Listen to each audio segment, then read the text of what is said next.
You're listening to the Unlocking Africa podcast. Started out in Westminster in the Houses of Parliament. From there, discovered a love for helping and supporting businesses. So I developed a career working in trade associations and membership bodies.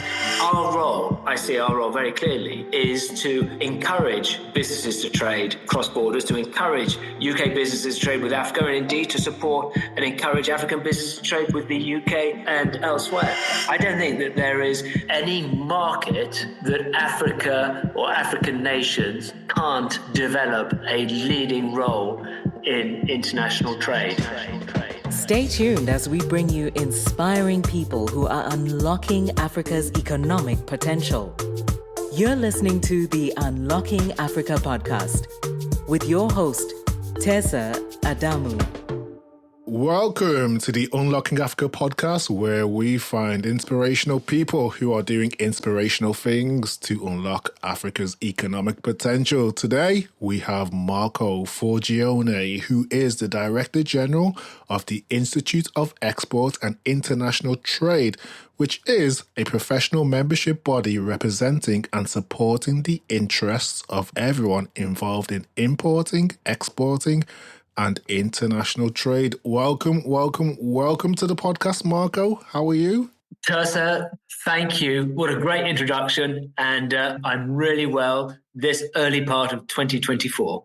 Brilliant. It's fantastic to have you on the podcast. Yeah, I've been looking forward to have the conversation with you, Tersa, and trying to find a time when the possibility of the new normal in international trade arrived. And it would seem that's never going to happen. So I thought we better just leap into it. You took the words right out of my mouth. I don't think there's ever a normal when it comes to international trade. It's always moving. So I always like to start from the beginning. So I was hoping you could introduce yourself and tell us a bit more about Marco. Sure. So I'm a geography graduate and started out my working life in Westminster in the Houses of Parliament. And from there, discovered a love for helping and supporting businesses. So I developed a career working in trade associations and membership bodies. Each of those has had a very different theme, from landscape architects to live events companies, creative communication companies, most recently before this role with the antique dealers and fine art dealers, and then into the Institute of Export and International Trade, where I've been for 4 years now. And it's been fascinating. There is a golden thread, Tersa, that connects all of my previous work experience, in that every element of the organizations I worked for were actually involved in international trade, in selling their products or their services around the world. And I think I really got inspired to get more involved in international trade when I was at the Creative Industries Industry Association that I was chief executive of, where for the first time I was directly involved in helping and supporting UK businesses to grow their engagement internationally. And in fact, was part of winning the first and to date only propaganda film to be commissioned by an arm of the Chinese government from a UK-based creative industry. Amazing. So you mentioned you're a geography graduate and you've had a dynamic and varied career across a range of industries, which had a common thread of international trade. I guess has led you to the current role as Director General at the Institute of Export and International Trade. So I was wondering if you could give us a bit more information specifically on that role, in terms of what does the role actually involve at the Institute? Well, as we started, there is no normal expectations to anything with international trade. So the Institute is a not-for-profit independent organization established in 1935 with the express objective of enhancing global international trade.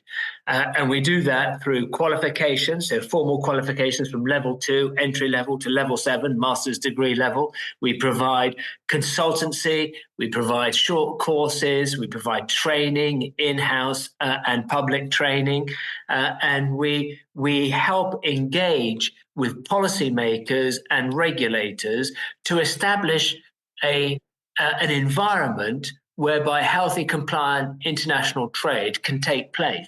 And we do this, and we're on a mission, Tersa. And I feel very passionate about this. We are on a mission to help and support more businesses, wherever they are, to reap the benefits of international trade. Because all the research shows that businesses which trade internationally are more sustainable, more resilient, they employ more people, they are more innovative, and most importantly, are more profitable.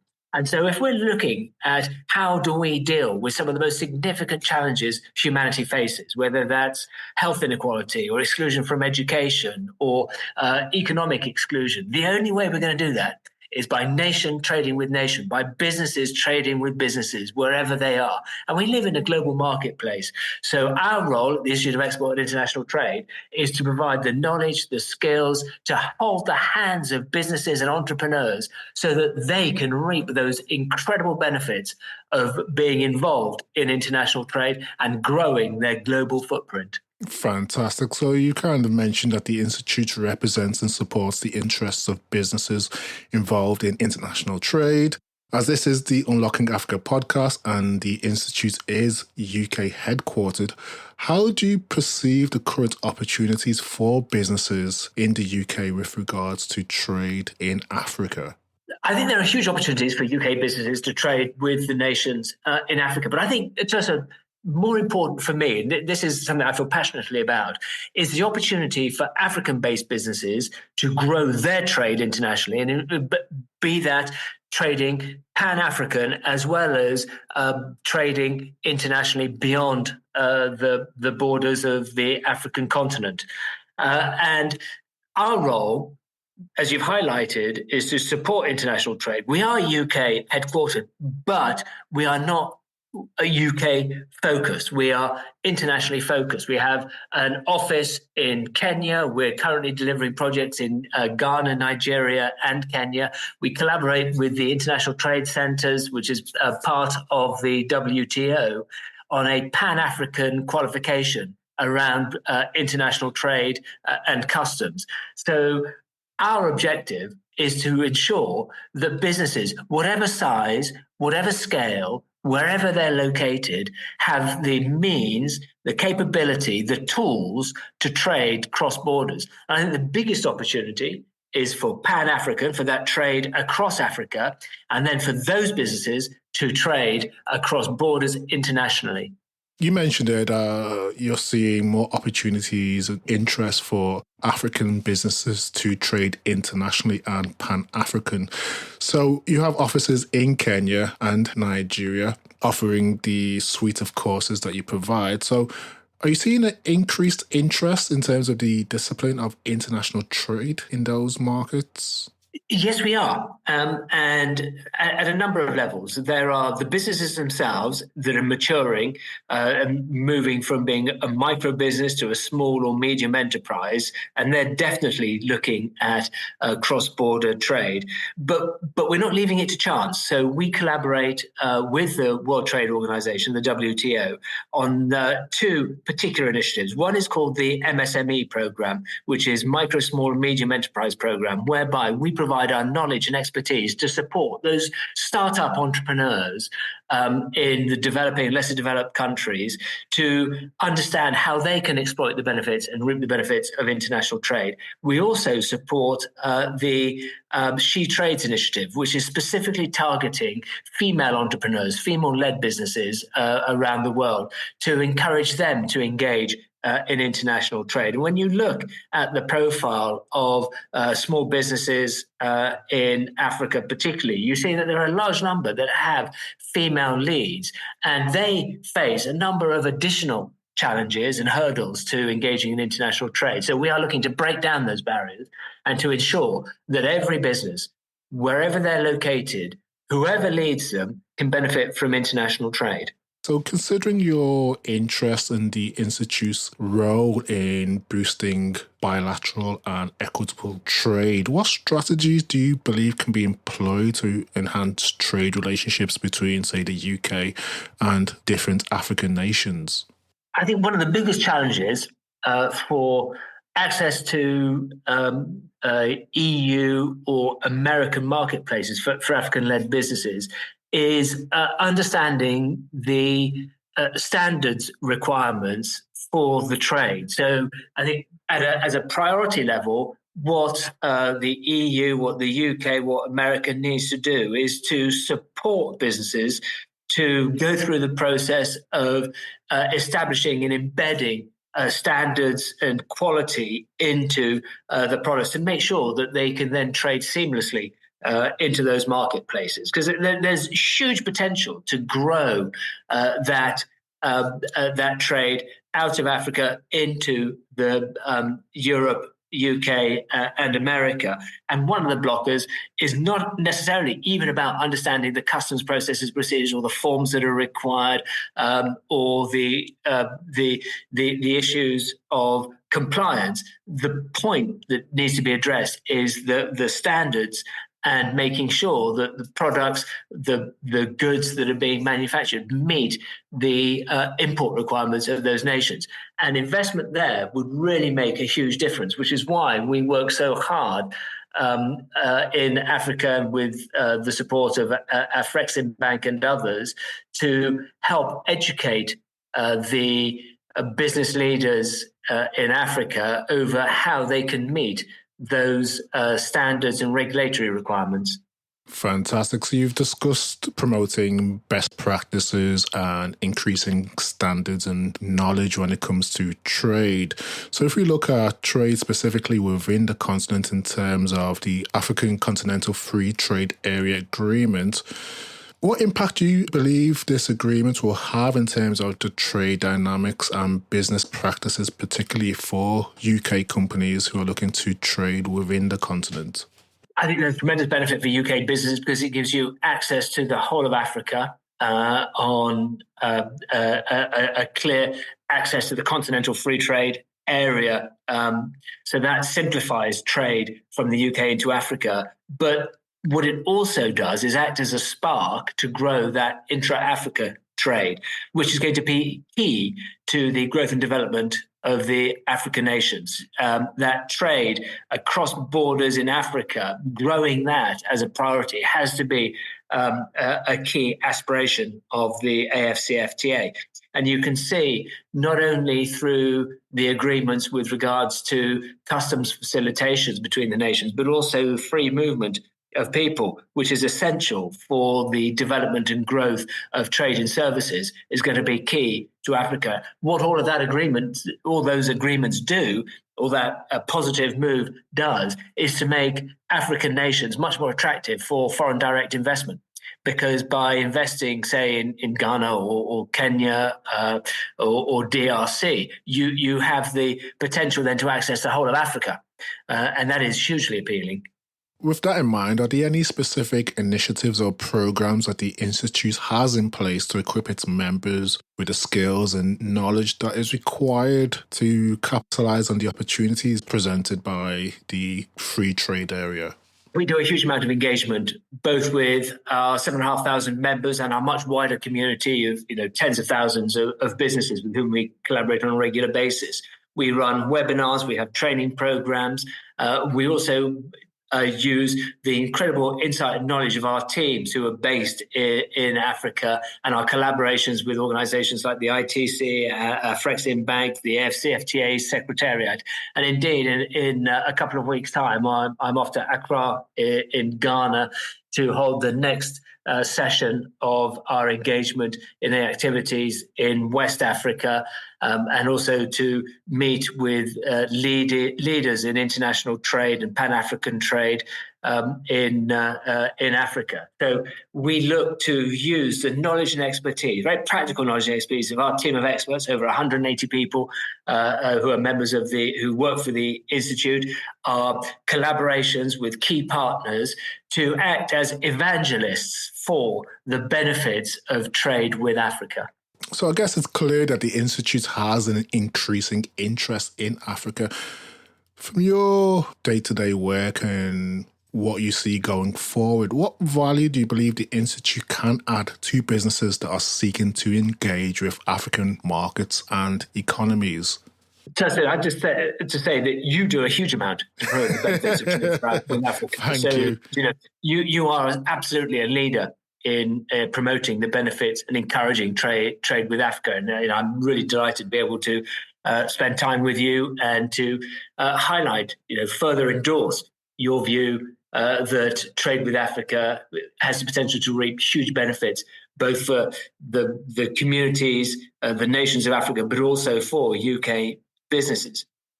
So what we are at the Institute is an independent, non-aligned supporter of international trade. So I see our role very clearly, is to encourage businesses to trade across borders, to encourage UK businesses to trade with Africa, and indeed to support and encourage African businesses to trade with the UK and elsewhere, to ensure that they're able to do so compliantly and in a healthy manner by establishing the standards, guiding on the customs and the regulatory environment, supporting with understanding the nuances of global supply chains and integrated logistics. So we act to provide knowledge and expertise, guidance and support for businesses to trade. Fantastic. So if we look at it from the opposite side, what value do you believe your work can add or is adding to the African markets and economies that your members are trading with? We're a force multiplier. So we encourage and support businesses to trade, and we provide, as a UK-based independent organisation, we actually also put not just our knowledge and expertise, but our funds to help and support and grow that international trade. As I said, with the WTO, World Trade Organization, with the She Trades Initiative and the MSME program, which are very much focused on supporting those early stage businesses. We provide that knowledge and expertise in collaboration with the ITC, and we are more now directly active in helping shape the regulatory and the policy framework for healthy global trade in and with Africa. Fantastic. Given, I guess, the geopolitical and trading shifts that we have discussed today, what advice would you give to businesses so they can, I guess, adequately prepare for the changing landscape and trading dynamics that we are seeing on the continent? So what we're actually seeing is a global reshaping of supply chains, yes, at a time of tectonic shifts in geopolitical alliances and allegiances. We had the European century, we've had the American century, we're living through the Asian century, and the next one will definitely be the African century. If you look at the economic profile, the social profile across Africa, the next huge growth opportunity globally is Africa. We haven't even begun to see the potential of Africa really being realized. And I think that transformation is going to be turbo boosted by what's currently happening. Because of the geographical location of Africa, it acts as a bridge between the Americas, between Europe and between Asia, and therefore should be the conduit through which trade flows. And that provides huge opportunity and potential. And when you add in the wealth of natural resources that exist in Africa, and on top of that, the wealth of talent and ability and entrepreneurial flair that exists in Africa, the transformation, the potential of Africa hasn't even begun to be realized, and it's hugely exciting for me as Director General at the Institute of Export and International Trade to really see what is happening, that transformation happening, where African nations, African businesses are world leaders in that transformation. If you look what is happening with M-Pesa with regards to mobile payments, the transformation on e-commerce that's taking place, the incredible productivity of the manufacturing and the agricultural sector, as well as the critical mineral sector, everything indicates to me that Africa is going to be not just a part of the reinvigoration of the global economy, it is going to be the engine room driving forward the future of the global economy. So, in your opinion, what do you believe will define the success of the Africa century? I think that the century we're going into is going to be very different to anyone we've been through before, and that is technologically driven. We are more connected than we've ever been, and that is only going to increase. That move straight to mobile, which has benefited African nations, gives a huge technical advantage. The fact that you've got growing populations, a growing middle class, a very young profile to societies, communities across Africa, the diversity that exists within Africa sets Africa very much apart from the other centuries. The US very much a homogenous group, Europe very much homogenous, the Chinese century very much homogenous, but you've got tremendous diversity, and that sparks entrepreneurialism, that sparks creativity, and that, I think, combined with the technological advances that have taken place, mean that the century we're going into will be really very different from what has been before. Brilliant. So you mentioned that the Africa century will be technology driven. I guess with that in mind, what specific measures would you propose for businesses to establish a strong network or relationships within specific African markets? People do business with people. So the only way that this really happens is you have to get over to Africa, meet, understand the cultures, the nuances, the way in which business is done. I've been very fortunate to have been able to spend time in Rwanda, in Kenya. I'm off to Ghana, as I've said, and even from those conversations, Africa is different.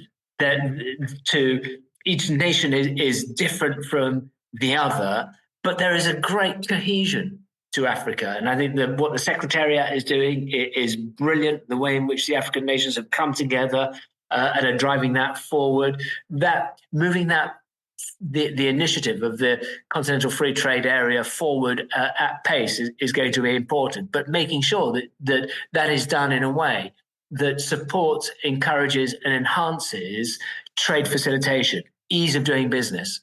As you mentioned, you've traveled extensively throughout Africa within your role.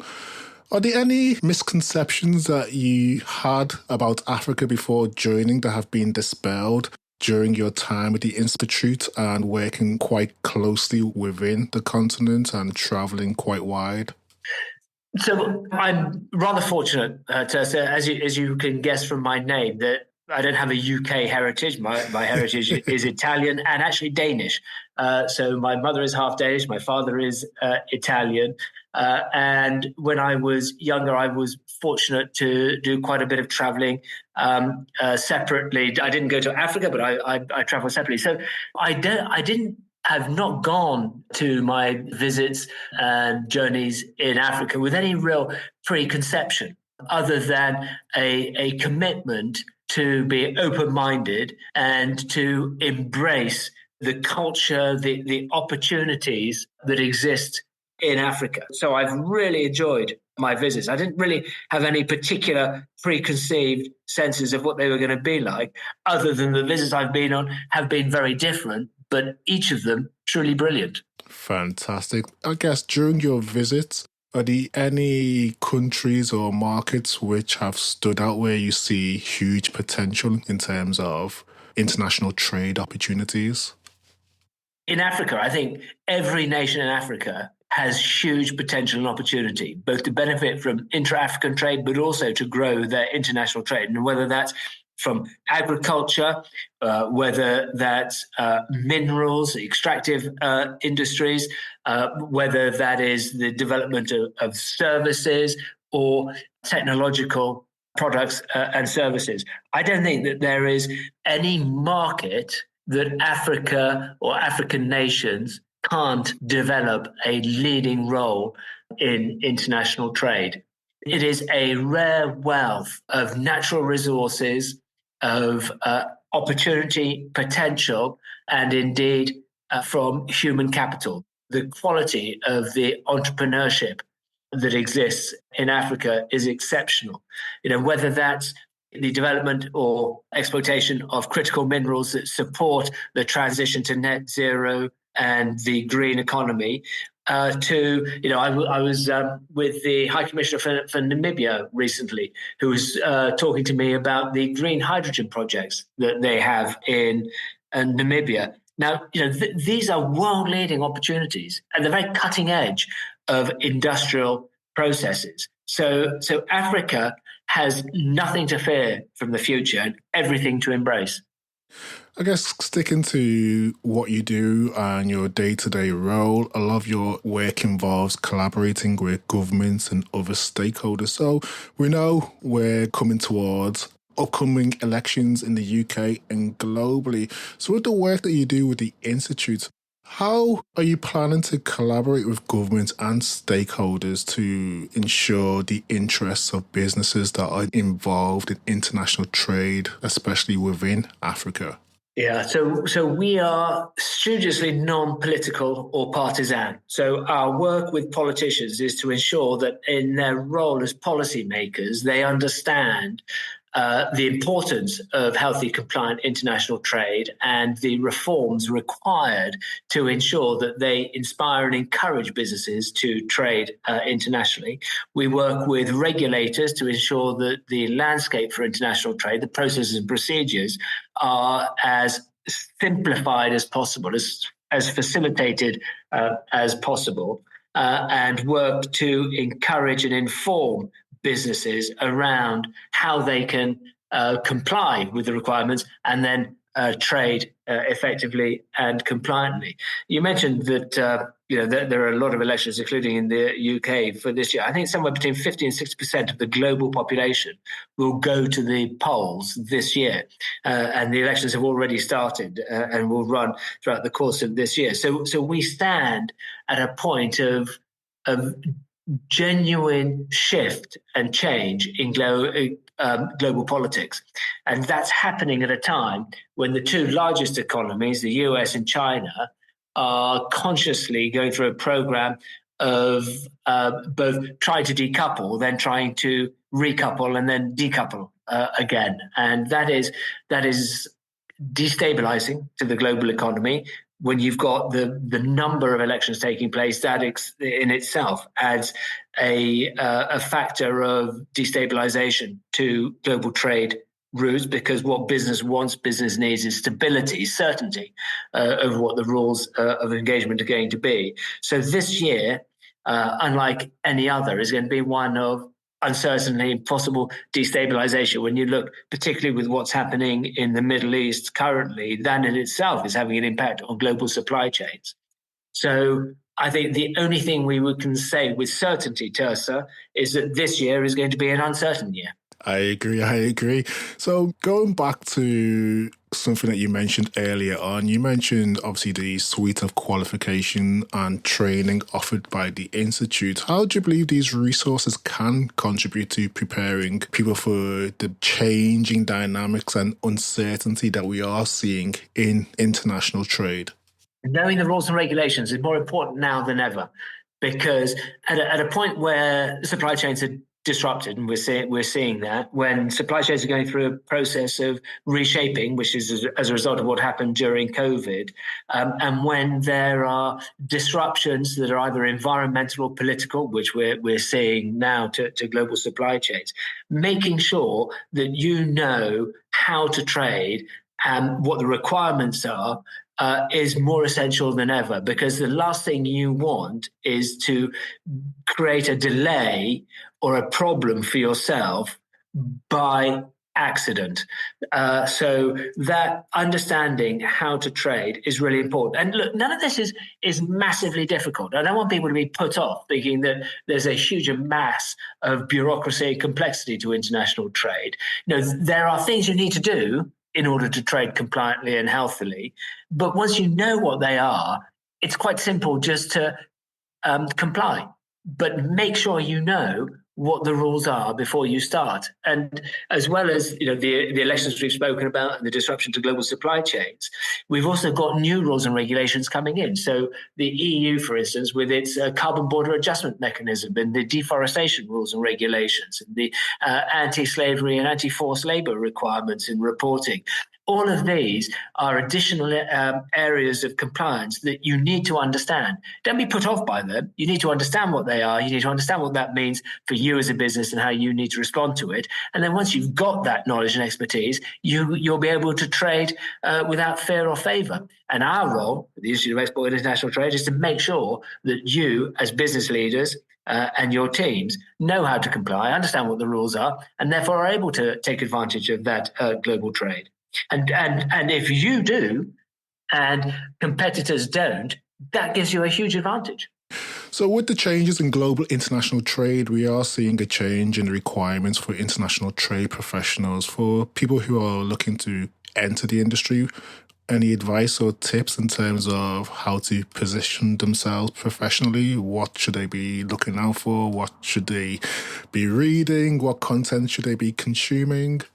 Well, I would always direct people to export.org.uk as a priority. We provide a huge amount of resources free to access that give insight and information.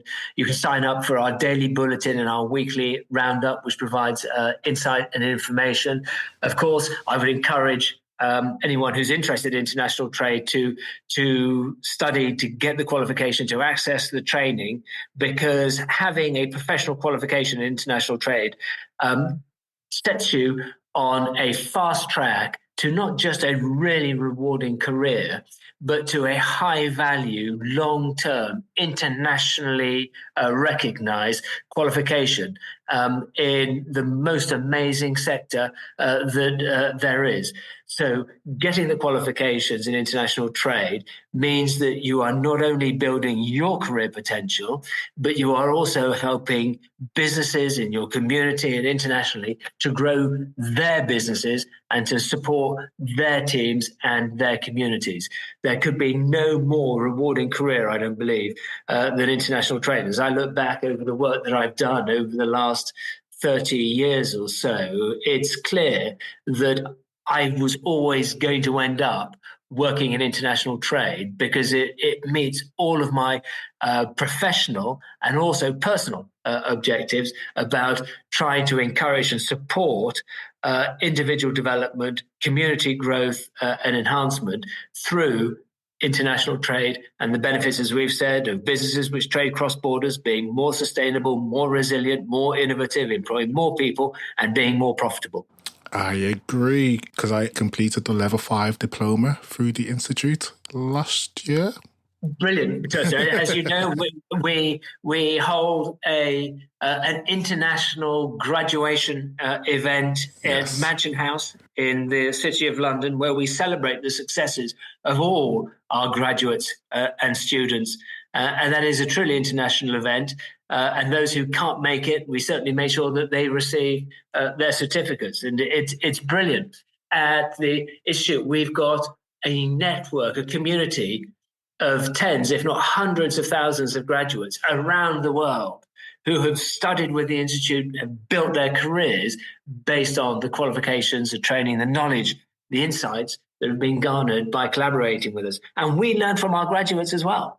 Fantastic. So, in order to deliver industry leading qualifications and training, it's important to be on top of current trends. So, what are some of the positive trends that you're seeing in the work that you're doing with regards to international trade between Africa and the rest of the world? So I think the key things are the growing appreciation of the requirement and the approach of trade facilitation. So on behalf of the UK government, we ran a digital trade corridor pilot to show the benefits of digitalization of trade processes. So we collaborated with tea farmers, coffee growers, and the horticultural flower growers in Kenya to use a trusted trader program, certification program, and a digital trade link between the Kenya single trade window and the UK systems. And we carried out that project moving tea, coffee, and cut flowers between Kenya and the UK. And the analysis by the UK Government Cabinet Office showed that we increased resilience, we increased the speed of the trade, and most importantly, we significantly increased the profitability of the trade for the businesses in Kenya trading with the UK. And the more we can do to give visibility of supply chain data helps grow profitability for businesses in Africa, which supports UK businesses because it lowers the cost of the trade. But also, Joseph, gives the potential, most importantly, I think this is a really important point, Joseph, most importantly, this gives the possibility to move the value chain to Africa so that you bring processing closer to the home market in Africa so that you're selling value-add good rather than just commodity. That's great to hear. So if we move from current trends that you're seeing to the future of Africa, where do you see Africa in 5 years' time with regards to its position in global trade? Well, I think global trade is going to be challenging for the next few years. So I think the WTO and others suggest we're going to see a global slowdown in trade. But for Africa, I think it has the potential to buck the trend. And I think we could see a significant increase, both in trade intra-Africa, which is really important, as we've discussed already, but also that trade with Africa. So I think that as a continental area, we could see Africa bucking the global trend on trade. Where do you see yourself and the Institute of Exports and International Trade in 5 years' time? You know, what role will you be playing with regards to international trade within Africa? My ambition, actually, Tosa, which may be slightly odd, is that we reach a point where the Institute of Export and International Trade is not required because we have a globally empowered, knowledgeable, insightful community of businesses, policymakers and regulators who understand the importance of trade facilitation and healthy, compliant international trade. I think we're a long way from achieving that, however, Tersa. So as we head today towards our 90th anniversary next year, I'm keen for the Institute to continue to deliver on our mission and to continue to play a role at a community, a regional, a national, a continental, and a global level, supporting, encouraging, evangelizing for the benefits of international trade and providing the tools and knowledge and expertise to ensure that every business has the potential to access international markets. Fantastic. We're almost at the end, Marco, so this is the last question. It's a bit different to the rest. Quote of the week. As people, we often have quotes, mantras, proverbs, or affirmations that keep us going when times are challenging or when times are good. Do you have one that you can share with us today? I have a couple. One you've heard me repeat a couple of times about the benefits of international trade for businesses. Yes. And the other one, and my team, I think, get quite frustrated with me because it's a sense that keeping going is so important. The statement I use is that if it was easy, it wouldn't be fun. And it's facing to the challenges and overcoming challenge which is what really feeds the spirit. I like that one. Thank you for sharing that, Marco. As we're coming to the close of today's conversation, it's been a fantastic conversation. I was wondering if you had any closing remarks, final calls to action for people who are interested in the work that you're doing at the Institute or just interested in international trade in general. So absolutely. Visit export.org.uk. Follow us on our social media, where you'll get regular updates and insights into what's happening. But so I actually want to thank you because you have been a real standard bearer for Africa and for UK and Africa trade and the benefits of that healthy engagement.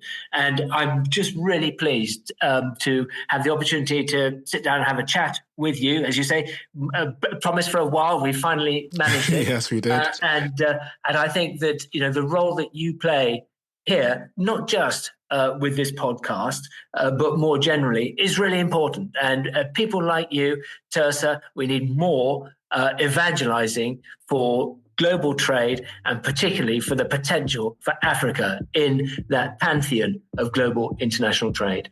Fantastic. Thank you, Marco. I've thoroughly enjoyed our conversation today as an international trade professional. It's been great discussing all things UK-Africa trade and Africa trade in general. So brilliant. I'm glad we've had this conversation today, and I look forward to more conversations in the future. Brilliant. Thanks, Tirsa. Take care, Marco. We will speak soon. Speak soon. Brilliant.